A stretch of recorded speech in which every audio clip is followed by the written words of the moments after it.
চিনতে না পারলে কিন্তু ফস্তিয়ে যাবেন। চিনতে না পারলে এমন অবতার নিতাই চাঁদ এসেছেন, তাকে না ডেকে আপনি মনে করছেন এই দেবতা অনেক টাকা দিতে পারে, ওকে আমি ডাকি। হ্যাঁ, এই দেবতা অনেক টাকা দিতে পারে, ওকে আমি ডাকি। এই জন্য ঘরে ঘরে এ দেবতার পূজা, ও দেবতার পূজা ইত্যাদি আপনারা পূজা পার্বণ করেন।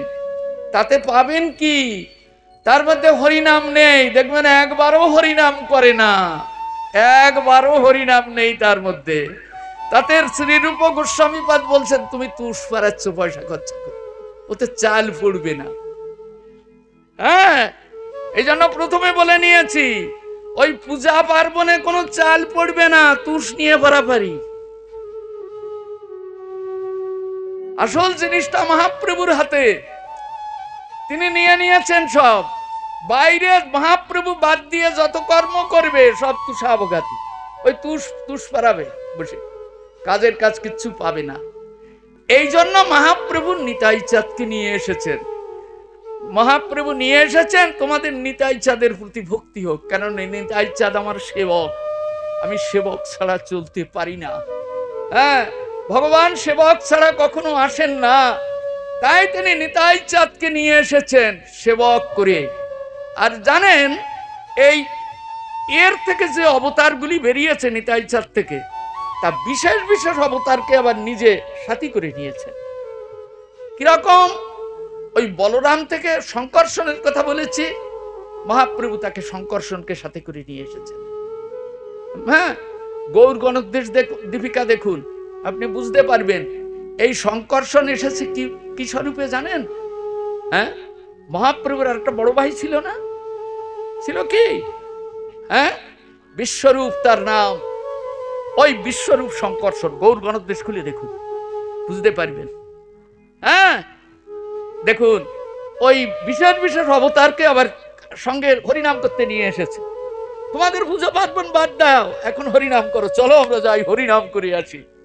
আজকে কলির জীবের দুয়ারে আজকে হরিনাম করতে এসেছে, ওই শঙ্কর্ষণকে নিয়ে এসেছে, ভালো সন্ন্যাসী বানিয়ে ছেড়ে দিয়েছে। দেখো কিরকম সন্ন্যাসী। হ্যাঁ, অনেক কথা, কত কথা বলা যায় বলুন। ওই দেখুন অদ্বৈত আচার্য প্রভুকে নিয়ে এসেছেন। ও অদ্বৈত আচার্য প্রভু কে জানেন? কারণার নবসায়ী মহাবিষ্ণু, যার ইক্ষণে অনন্ত কোটি বিশ্ব ব্রহ্মাণ্ড প্রকাশ হয়েছে, যার দৃষ্টিপাতে তিনি আজকে অদ্বৈত আচার্য প্রভু রূপে এসেছেন। তিনি কি আপনাকে বলছেন একটু পুজো করো ব্রাহ্মণ ডেকে এনে? দেখবেন বুড়ো বেটা কিরকম নৃত্য করছে মহাপ্রভুর সঙ্গে, করতালে অদ্বৈত চপ্পল। হ্যাঁ, সৃষ্টিকর্তা ব্রহ্মা, ব্রহ্মা হরিনাম করছে, করতালে অদ্বৈত চপ্পল, হরিদাস করে গান, শ্রীবাস ধরায় তাল, নাচে গোরা কীর্তন মণ্ডলে। দেখুন কিরকম নৃত্য করছে সব পার্ষদ বৃন্দ এনে, দেখেছেন? একটু চোখ খুলে দেখুন ভালো করে, দেখবেন পূজা পার্বণ বন্ধ হয়ে যাবে। এইবার এই যে নিতাই চাঁদ, এই যে পার্ষদ বৃন্দ, গৌর গণদেশের কথা বললে সারা রাত ফুরিয়ে যাবে। এক এক করে সব কে কোথার থেকে এসেছে, কে কোথার থেকে এসেছে, মহাপ্রভু সব নিয়ে এসেছেন। এইবার শুনুন, মহাপ্রভু আজকে যে নূতন মহাপ্রভু এসেছে, অন্য যুগের মহাপ্রভু এ নয়। এই মহাপ্রভু কোথার থেকে এসেছে জানেন? ভগবান ৭১ চতুর্যুগে এক মন্বন্তর, ১৪ মন্বন্তরে স্বয়ং ভগবান একবার মাত্র আসেন জগৎ ভিতর। একবার ৭১ চতুর্যুগে একবার স্বয়ং ভগবান আসেন। তিনি এইবার স্বয়ং ভগবান আজকে গোলক থেকে ভূলোকে নামলেন। কোথায় নেমেছেন জানেন? ওই মধুর বৃন্দাবন। মধুর বৃন্দাবনে স্বয়ং ভগবান এসে নেমেছেন। আগে বৃন্দাবন ছিল না, পুরাণ পড়ে দেখবেন আগে বৃন্দাবনে এরকম ব্রজলীলা হয়নি। এই সপ্তম মন্বন্তরে অষ্টবিংশ চতুর্যুগের দাপরের শেষ ভাগে ঋষিপাদ নারদের বাক্যকে তিনি সত্য প্রকাশ করবার জন্য, অর্থাৎ ওই যে নলকুমার মণিগ্রীবকে ঋষিপাদ নারদ অভিশাপ দিয়েছিলেন, তোরা বৃক্ষ হয়ে জন্মগ্রহণ কর। তখন ওরা বলেছিল তাহলে আমরা আবার কি করে ফিরে আসব? হ্যাঁ, তখন ঋষিপাদ নারদ বলেছিলেন, স্বয়ং ভগবান যেদিন জগতের বুকে আসবে সেদিন তোদের পরশ করবে এবং তোদের পরশ পেয়ে তোরা আবার উদ্ধার হয়ে যাবে। তাই ঋষিপাদ নারদের অভিশাপে নলকুমার এবং মণিগ্রীব ভগবান যেখানে গোকুলে এসেছেন, সেই গোকুলে নন্দভবনের দুয়ারে দুটি বৃক্ষ হয়ে দুইজনে জন্মেছিল। তার নাম জমাল এবং অর্জুন, দুটি বৃক্ষ।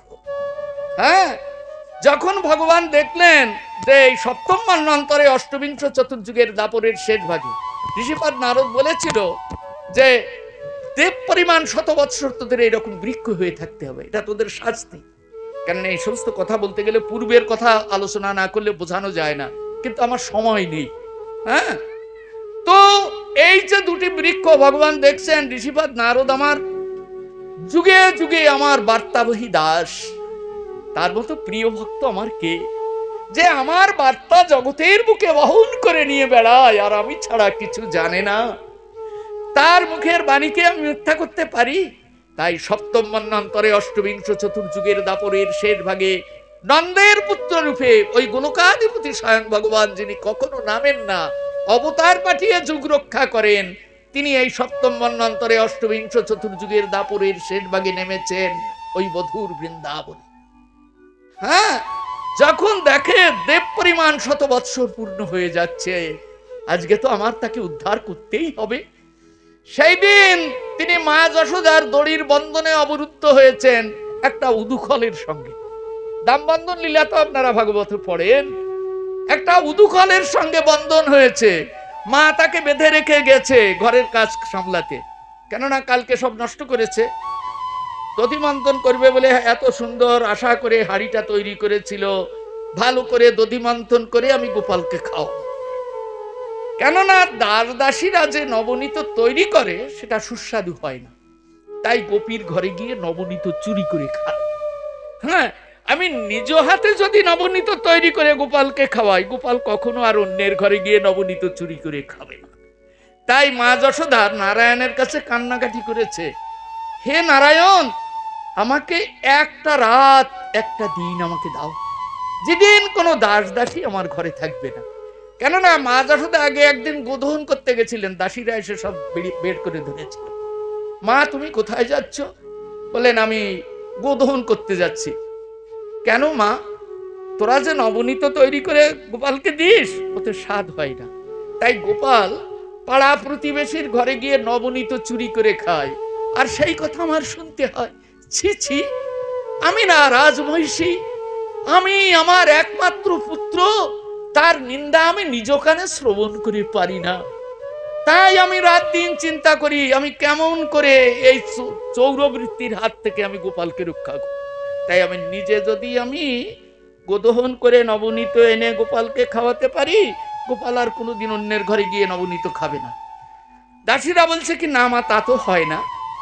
আমরা গোপালের জন্য যে খাবার তৈরি করি, আমরা নিজের মনের মতো করেই গোপালকে তৈরি করি, আমরা গোপালকে প্রাণের মতো ভালোবাসি। মা, তুমি আমাদের এমনি করে অপবাদ দিও না মা।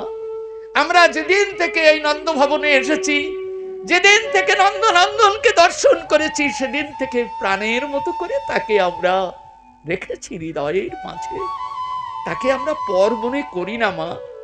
না না, আমি কোনো কথা শুনবো না।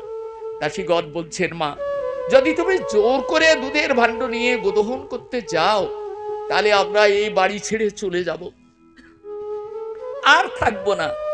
কেননা নন্দনন্দনের সেবার জন্য মনে হয় যেন এই দেহটা পেয়েছিলাম, যদি তা হারাই তবে বাঁচবো কি করে? আমরা বাঁচতে পারবো না। দাসীদের চোখে এলো জল। দাসীরা বলছেন, মা, যদি তুমি জোর করে যাও তাহলে আমরা এ ভবন ছেড়ে চলে যাব, আমরা চোখে দেখতে পারবো না যে আমরা দাসী হয়ে সেবা না, যে সেবা করি সেই সেবা মা গিয়ে নিজ হাতে করছে, আমরা অপদার্থ। তাহলে তোরা কি করবি? ঘরে ফিরে যাবি? না গো মা, গোপালের সেবা পেয়ে কি কেউ আর ঘরে ফিরে যায়? কোথায় যাবি? কোন জঙ্গলে গিয়ে গোপালের মূর্তি হৃদয়ে রেখে হা গোপাল বলে ডাকতে ডাকতে প্রাণ বিসর্জন।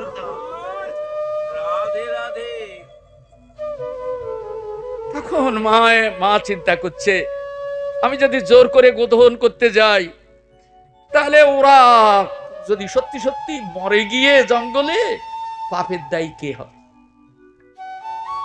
গোদহন ভাণ্ডুটি ফেলে দিয়ে মা যশোদা চলে গেলেন। হলো না। তখন নারায়ণের কাছে এসে মা যশোদা কাঁদছে, হে নারায়ণ, কেননা নন্দ বাবার সেবার মন্দির হলো নারায়ণ মন্দির। হ্যাঁ, কৃষ্ণ যে প্রকাশ হয়েছেন, কিন্তু নন্দ বাবার ঠাকুর ছিল নারায়ণ, নারায়ণ মন্দির। কেননা কৃষ্ণ তো বলেননি আমি ভগবান, বলেন। হ্যাঁ, তো নারায়ণ মন্দিরে গিয়ে নারায়ণের কাছে কান্নাকাটি করছেন, হে নারায়ণ, আমাকে একটা দিন দাও, একটা রাত দাও, যেদিন আমার দ্বারদাসীরা কেউ ঘরে থাকবে না। সেদিন আমি একাকী গোদহন করে, আমি দধি মন্থন করে আমার গোপালকে খাওয়াবো। আর গোপালকে খাওয়ানোর সময় আমি বলবো, গোপাল, আজ আমি নিজ হাতে নবনীত তৈরি করেছি, তুমি খেয়ে দেখো তো কেমন স্বাদ হয়েছে। তখন গোপাল খেয়ে বলবে, একটা মনের আশা তো থাকে, তখন গোপাল খেয়ে বলবে, মা খুব ভালো লেগেছে। তখন আমি বলবো, গোপাল, যদি ভালো লেগে থাকে তবে আমি প্রত্যেক দিন তোমাকে নবনীত তৈরি করে খাওয়াবো। তুমি আমাকে একটা কথা দাও, আর কোনোদিন তুমি গোপীর ঘরে গিয়ে নবনীত চুরি করে খাবে না তো? হ্যাঁ, গোপাল কিন্তু সব জানে। এই কথাটা যদি মা আমার কাছ থেকে আদায় করে নিতে পারে, তাহলে আমার আর গোপীর ঘরে গিয়ে নবনীত চুরি করে খাওয়া হবে না। কিন্তু গোপী যখন ভোর রাত্রিতে জাগে, ভোর রাত্রিতে উঠে তার স্বামী ঘুমিয়ে থাকে, পুত্রগণ ঘুমিয়ে থাকে, গরু বাছুর যার যার জায়গায় নীরব নিস্তব্ধতায় ভরা, আমি একাকী উঠি, বাসি কাপড় পরিত্যাগ করে ধৌত কাপড় পরিধান করে আমি দধি মন্থন করি। আর যেদিন নন্দনন্দনকে আমি প্রথম দর্শন করেছিলাম, সেই দিন থেকে আমার হৃদয়টাকে কিনে নিয়েছে। আমি তার কৃত দাসী। সে যে মুখের ভঙ্গিটা দিয়েছিল আর নয়নের যে চাহনিটা দিয়েছিল, তাই দেখে আমি হারিয়ে গিয়েছিলাম তার চরণ কমলে। তাই ওই একাকী ভোররাত্রিতে দধি মন্থন করবার সময় নন্দনন্দনের উদ্গায়ন্তি বালুচরিত, বালুচরিত গান করে আর দধি মন্থন করে। গোপীর চোখ দিয়ে টপ টপ করে জলধারা প্রবাহিত হয়, আর মনে করে এই নবনীত যদি আমি গোপালের অধর কমলে তুলে দিতে পারতাম, তাহলে আমার জীবনের সার্থকতা আমি খুঁজে পেতাম। হ্যাঁ, কিন্তু আমার মনের কথা কে শুনবে, কে জানবে আমার মনের কথা? তাকে তো মা যশোদা খাওয়ায়, সে কি আমার ঘরে এসে খাবে? হ্যাঁ, এই জন্য গোবিন্দ অন্তর্যামী, তার গোপীর ঘরে গিয়ে নবনীত চুরি করে খায়। সামনাসামনি খায় না কেন?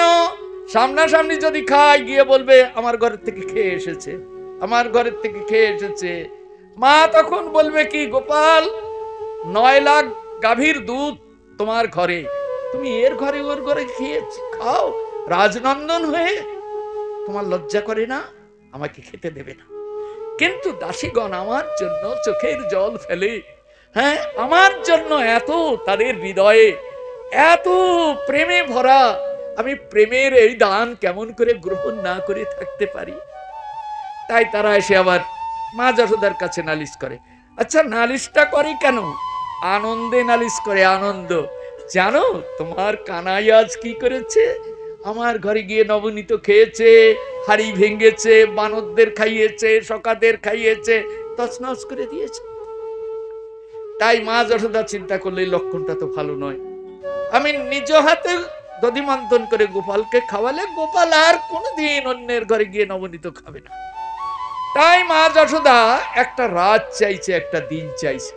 বলুন তো, সেই রাতটা নারায়ণ তাকে দিতে পেরেছিলেন? হ্যাঁ, দিয়েছিলেন।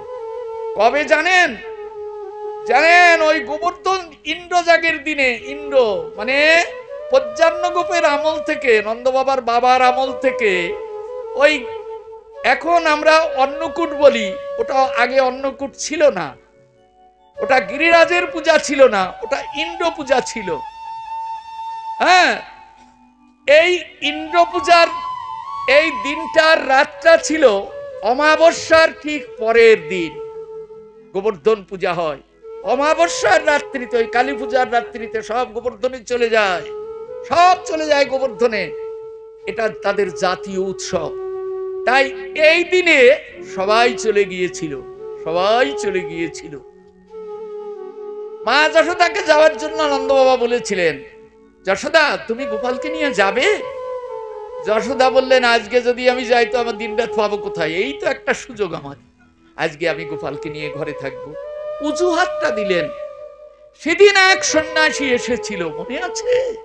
হ্যাঁ, আরে সে 3 বার করে রান্না করেছিল, আর গোপাল ঘরে ঢুকে তারটা খেয়েছিল, আর তার খাওয়া হলো না। ওইখানে গিয়ে যদি গোপাল এমনি করে খায়, তো কত ব্রাহ্মণ সজ্জন এখানে আসবে, তাহলে লোকে ছিছি করবে না? এই জন্য গোপালকে নিয়ে আমি ঘরে থাকি। এই জন্য মা গোপালকে নিয়ে ঘরে ছিলেন সেই দিন। দেখুন, ওই গোপালের সব জানা আছে, দুনিয়ার বৃত্তান্ত কোথায় কি হচ্ছে না হচ্ছে। গোপাল জানেন আজকে মা এইরকম ক্ষীরসর নবনীত তৈরি করবে, নিজে হাতে করেছিলও তাই। হ্যাঁ, নিজে হাতে দধিমন্থন করছিল, আর চুল্লিতে চুল্লিতে দুধগুলি উত্তোলিত হচ্ছিল। যখন একটা চুল্লি থেকে দুধ তুলে পড়েছে, তখন গোপাল গিয়ে মায়ের পিছনে দধিমন্থন দণ্ডটা ধরেছিল।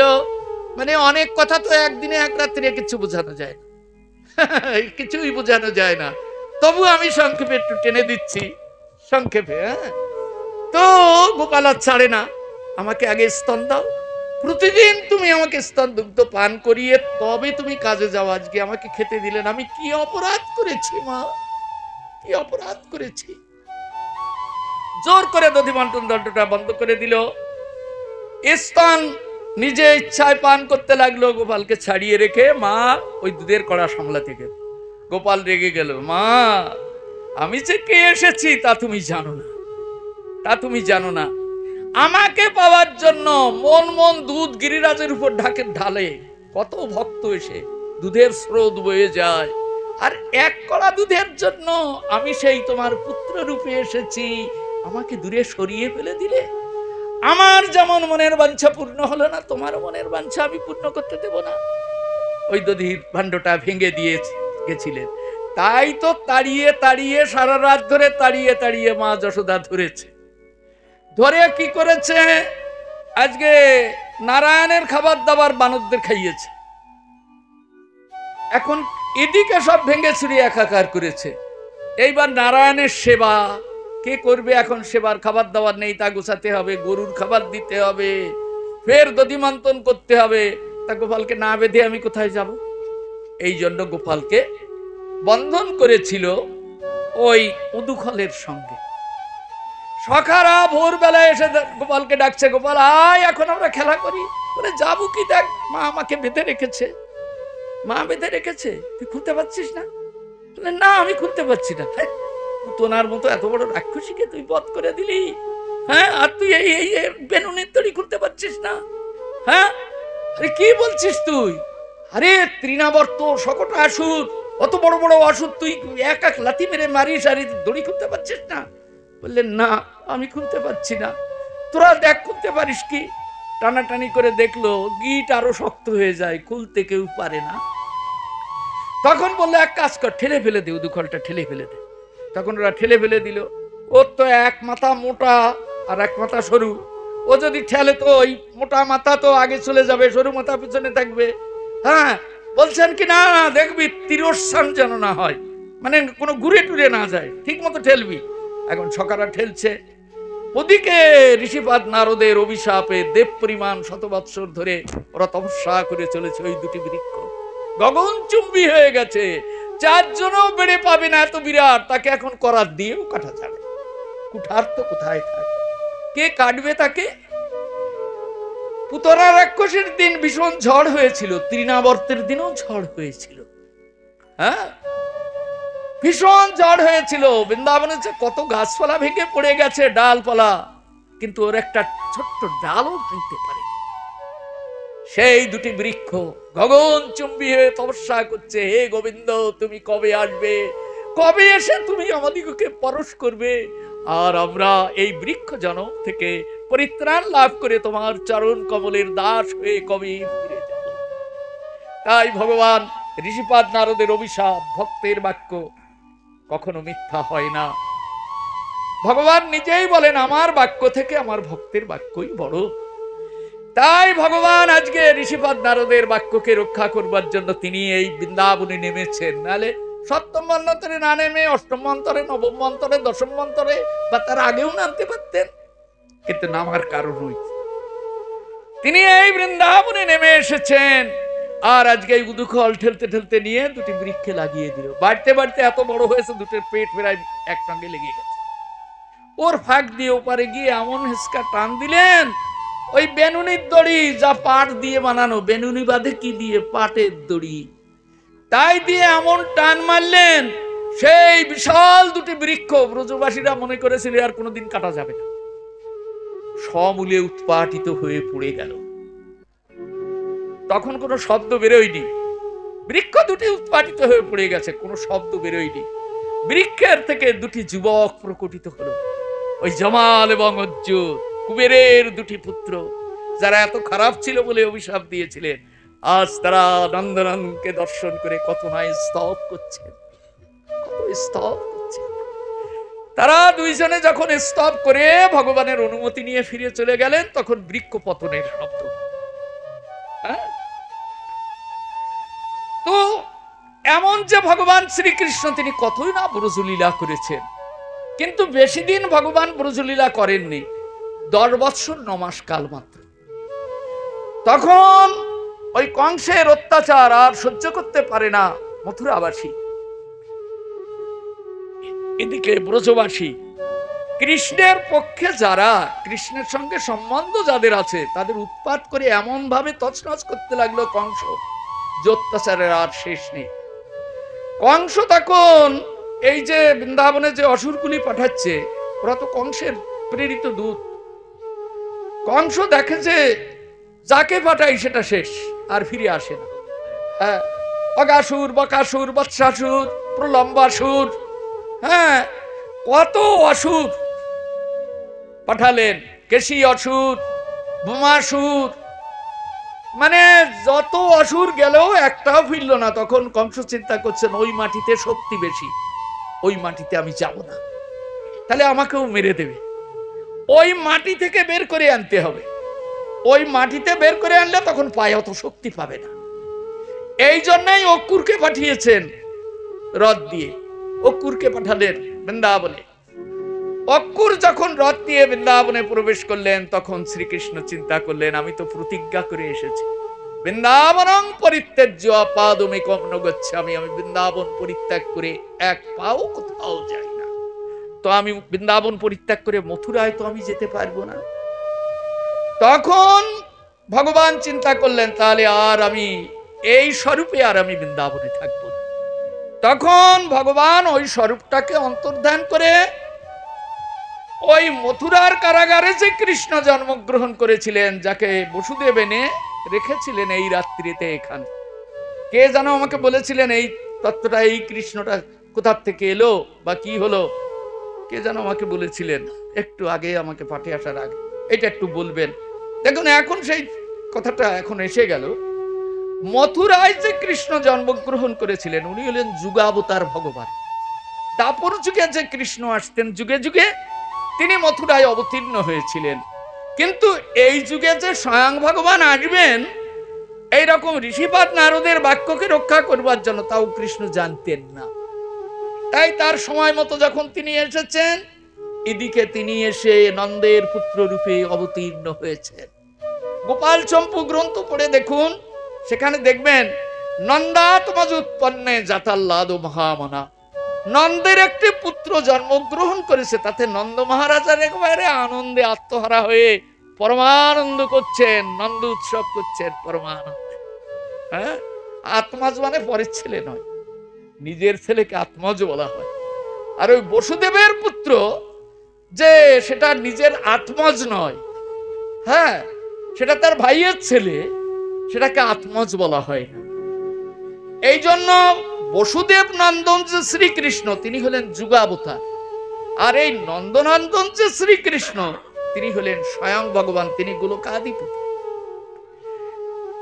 আপনারা চৈতন্য ভাগবত পড়ে দেখবেন, সেখানে পরিষ্কার লেখা আছে, স্বয়ং ভগবান যখন জগতের বুকে আসেন, যত যত অবতার সব তাতে আসি মেলে। এই জন্য উনি অবতার, অবতারের আর কোনো দরকার নেই। এই জন্য অবতারকে ভগবান, স্বয়ং ভগবান তিনি আত্মসাৎ করে তিনি ঐশ্বর্য মার্গের প্রেম, অন্যান্য ভগবানগণ সব ঐশ্বর্য মার্গের প্রেম প্রদান করেন, আর এই ভগবান মাধুর্যের প্রেম প্রবর্তন করছেন। একটা বাছুরের কাছেও তিনি কত আদর আদর লাভ করছেন, তিনি কত প্রীতি করছেন তাদের। ময়ূর, বনের বানর, কেউ তার কাছে তুচ্ছ নয়, সবাই তার প্রিয়। ব্রজের গোপ গোপী, পশু পক্ষী, গাভী, যা কিছু আছে সবাই তার অতীব প্রিয়, অতীব আপনজন। সবাই তার সঙ্গে পরমানন্দে বিহার করেছেন এই মধুর বৃন্দাবন। ব্রজের সমস্ত গোপীগণ এই নন্দনন্দনের একটু পরশ পেয়ে তার দাসী হওয়ার জন্য যে বাসনা করেছিলেন, সে বাসনা তিনি রাসবিলাসে পরিপূর্ণ করেছেন, যা চেয়েছিলেন। কিন্তু রাধারানীর মনের বাঞ্ছা পূর্ণ করতে পারেননি বলে আজ তিনি রাধারানীর কাছে ঋণী হয়ে গেলেন। রাধারানী নন্দভবনে তিনি আসতে পারেন না সকলের সামনে দিয়ে, নন্দালয়ে আসতে পারেন রাধারানী, সকলের সামনে দিয়ে আসতে পারেন না। এই জন্য আমাদের লীলার মধ্যে একটা গুপ্ত কুঞ্জ আছে, ওইখানে গোপন ভাবে যোগমায়া তাকে আনে। হ্যাঁ, সেসব কথা, এইসব ভিতরের ব্যাপার, এসব সব সময় বলাও যায় না। তো এই যে রাধারানী আয়ানের গৃহে, আয়ানের ঘরণী হয়ে আছেন, কৃষ্ণ নামটি পর্যন্ত জিহ্বায় উচ্চারণ করতে পারেন না, তাহলে তিনি সকলের কাছে তখন তিনি এমন ভাবে জটিলা কুটিলা লাগবে যে একেবারে তুচ্ছাতি তুচ্ছ করে দেবে। তাই রাধারানীর নিজের সম্মান বাঁচাতে নয়নের জলে নিরন্তর ভাসেন, কিন্তু কৃষ্ণকে তো তিনি ছাড়তে পারেন না। তাই তিনি চিন্তা করেছিলেন, এই পরকীয়া প্রেমের আস্বাদন পেতে কি আমি গোলক থেকে ভুলোকে নেমে এসেছি? তাই আজ আমি রাসবিহারে যাব, রাসবিহারে সকলের মনোবাঞ্ছা পূর্ণ করবে, আমারও মনোবাঞ্ছা পূর্ণ করবে। সবার যে মনোবাঞ্ছা ছিল তা কৃষ্ণ সকলের পূর্ণ করেছেন, কিন্তু রাধারানীর মনের বাঞ্ছা পূর্ণ করতে পারেননি। কেন?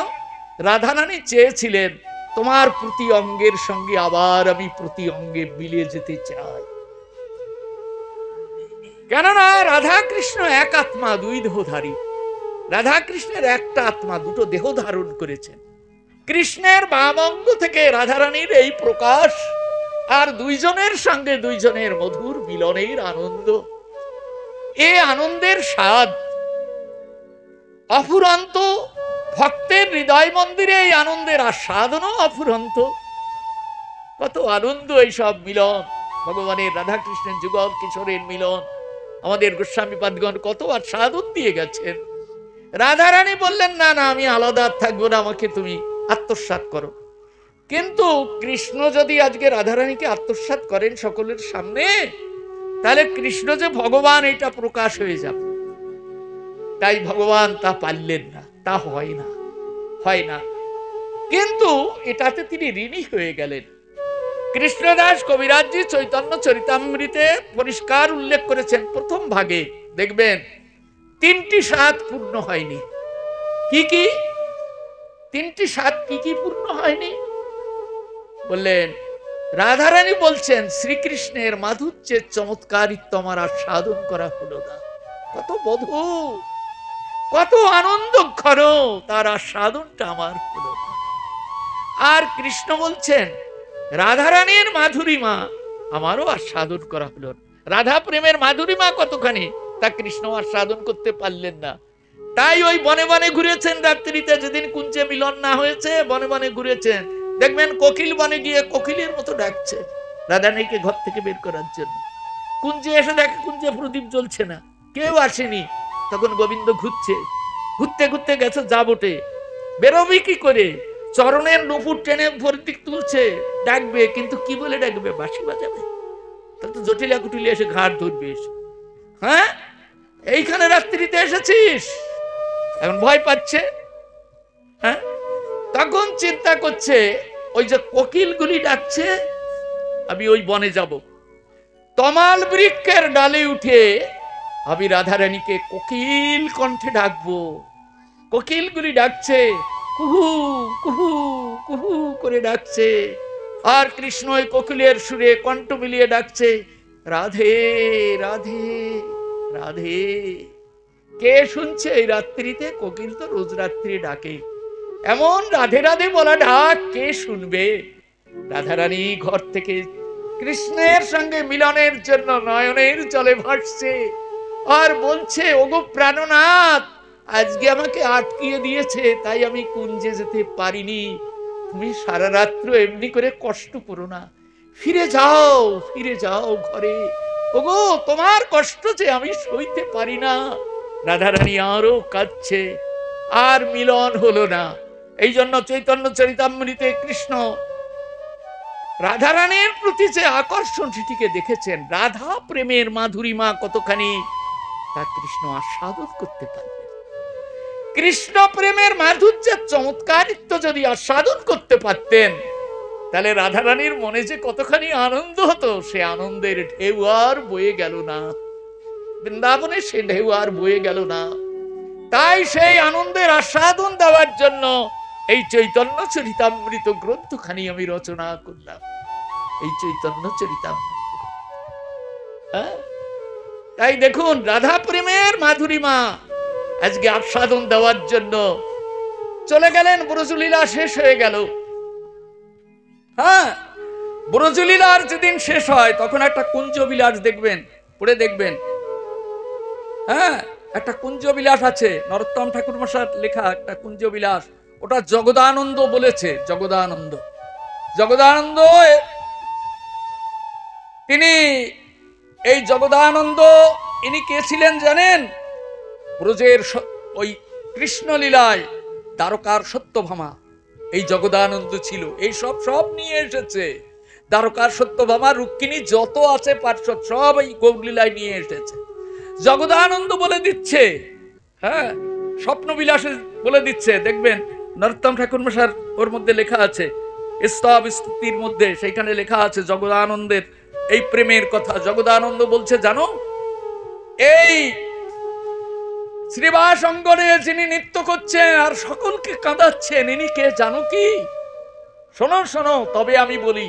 স্বপ্নবিলাসে বলছেন, নিদু বনে দুই জনে চৌদিকে সখী গণে সুতি আছে রসেরই আলস, নিশিশেষে বিদুমুখী উঠিলেন স্বপ্ন দেখি, কাঁদি কাঁদি কহে বধূ পাশ, উঠো প্রাণনাথ, কি দেখিলাম অকস্মাৎ এক যুবা গৌরবরণ, কিবা তার রূপঠাম যিনি কত কোটি কাম, রসরাজ রসেরই সদন, নবজল ধর রূপ রসময় রসকূপ, ইহা বই না দেখি নয়নে, চতুর্ভুজ আদি কত, বনের দেবতা যত দেখিয়াছি এই বৃন্দাবনে, তাহে তিরোপিত মান নাহি ভেল কদাচন, গৌরাঙ্গ হরিল মোর মন রে, এতে কো কহিতে ধনী মূর্ছা প্রায় ভেলু জানি, বিদগ্ধ রসিক নাগর, কোলেতে করিয়া ধনী মুখ চম্বে বেরি বেরি, হেরিয়া জগদানন্দ ভোর।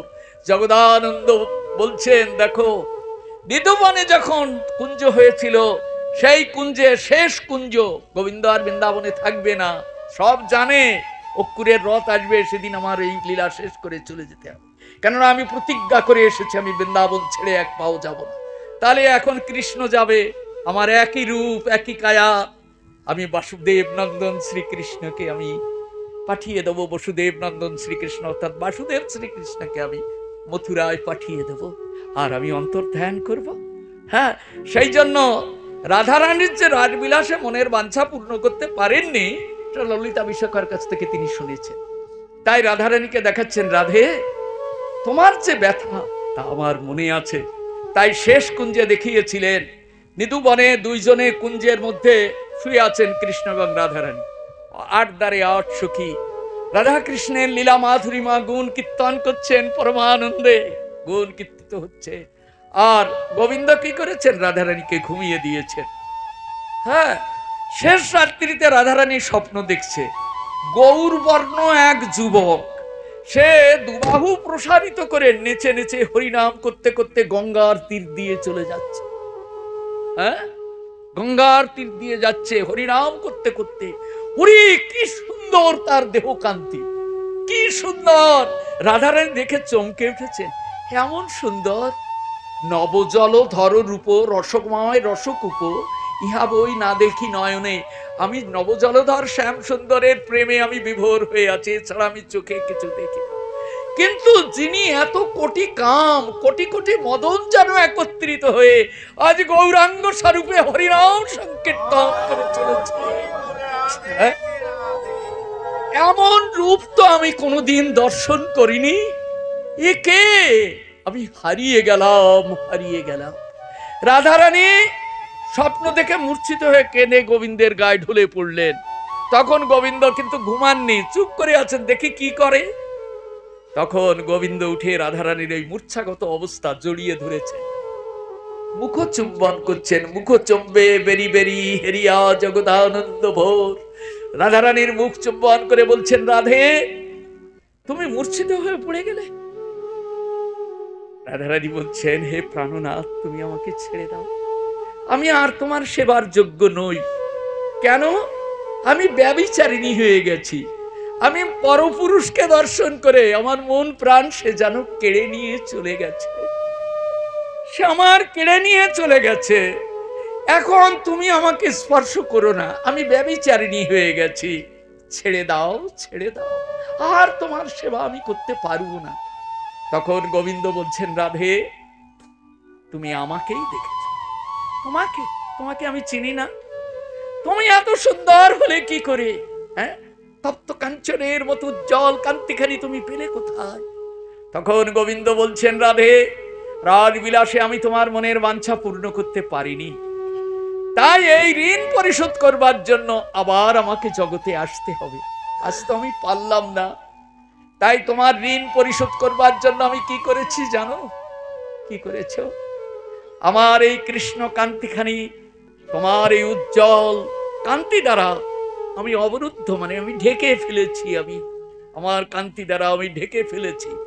আমার কৃষ্ণ অঙ্গ তোমার অঙ্গ দিয়ে ঢেকে আমি গৌরাঙ্গ হয়ে চলেছি নদিয়ার বুকে। তাই তুমি আমাকে দেখেছো, তোমার মনের বাঞ্ছা পূর্ণ করবার জন্য আজ আমি গৌর হয়েছি। হ্যাঁ, সেই জন্য বৃন্দাবন দাস ঠাকুর লিখেছেন, রাধা কৃষ্ণ এক আত্মা দুই দেহধারী, অন্যান্য বিলাস রস আস্বাদন করি। সেই দুই এক বে চৈতন্য গোসাই, ভাব আস্বাদিতে দোহে হইল এক ঠাই। আজ অন্য যুগের গৌর আসেনি, আজ যে গৌর সুন্দরকে পেয়েছেন, আজ সেই গৌরাঙ্গ সুন্দর স্বয়ং ভগবান। তিনি কৃষ্ণ অঙ্গ রাধাঙ্গ দিয়ে ঢেকে আজ সেই গোলকের ঠাকুর আজ ভুলোকে নেমে এসেছে, আজ এই মধুর নদিয়ায়। কেমন এই নদিয়ায় এসেছে, আজকে যে গৌর এসেছে তিনি স্বয়ং ভগবান। আজকে যে নিত্যানন্দ এসেছেন তিনি সমস্ত অবতারের মূর্তিমন্ত বিগ্রহ, আজ নিত্যানন্দ রূপে এসেছে। আজ দুইজন এসে আজ জাত ধর্ম ইত্যাদি সব পরিত্যাগ করিয়ে সকলকে হরিনাম সংকীর্তনের স্রোতে ভাসিয়ে নিয়ে যেতে এসেছে, সবাইকে হরিনাম দিয়ে ভাসিয়ে নিয়ে যেতে এসেছে। তাই আজকে কোনো জাত নেই, আজকে কোনো জাত নেই। আমরা আজকে পূর্ব যুগে চারটি বর্ণ ছিল, ব্রাহ্মণ ক্ষত্রিয় বৈশ্য শূদ্র, চারটি আশ্রম ছিল, ব্রহ্মচর্য গারস্থ বানপ্রস্থ সন্ন্যাস। মহাপ্রভু সব তুলে দিয়েছেন, সব তুলে দিয়ে হরিনাম করে চলেছেন। তার সমস্ত পার্শ্ববৃন্দ নিয়ে যারা যেখানে যে অবস্থায় ছিল সব নামিয়ে নিয়ে এসে আজকে নদিয়ার পথে পথে হরিনাম সংকীর্তন করে চলেছেন। এই হরিনাম সংকীর্তনে যারা আসতে পারবে তারা যুগ ধর্মকে বুঝতে পারবেন এবং মহাপ্রভুর এই প্রেমের তরিতে উঠে তারা এই দুঃখময় সংসার পার হয়ে চলে যেতে পারবেন। এই যুগে কিন্তু ভাই কোনো পূজা পার্বণ নেই, কোনো পূজা পার্বণ নেই। শুনুন, আপনি যাকে দিয়ে পূজা করছেন একটু দিব্য ভালো দৃষ্টিতে দেখে দেখুন, যিনি পূজা করছেন তিনি শুদ্ধ নন, তিনি শুদ্ধ নন। তার গলায় একটা তুলসীর মালা নেই, তার হাতে হরিনামের ছোলা নেই। কলিযুগে হরিনাম ছাড়া কেউ শুদ্ধ হতে পারবে না। সে যদি ব্রাহ্মণ হয় তো শূদ্রাধম, যদি হরিনাম না থাকে, যদি হরিনাম না থাকে, কেননা যেই ভজে সেই বড়। অধম হিংসার কৃষ্ণ ভজনে নাহি জাতি কুলাদির বিচার। আজ কোন জাত কুলের বিচার নেই। তাই মহাপ্রভু জগতের বুকে এই হরিনাম দিয়ে ব্রাহ্মণ, ক্ষত্রিয়, বৈশ্য, শূদ্র সকলকে এই প্রেমের আনন্দে আর প্রেমের পাথারে ভাসিয়ে নিত্য আনন্দময় নিয়ে ধামে নিয়ে যাওয়ার জন্য তার আজ এই প্রচেষ্টা।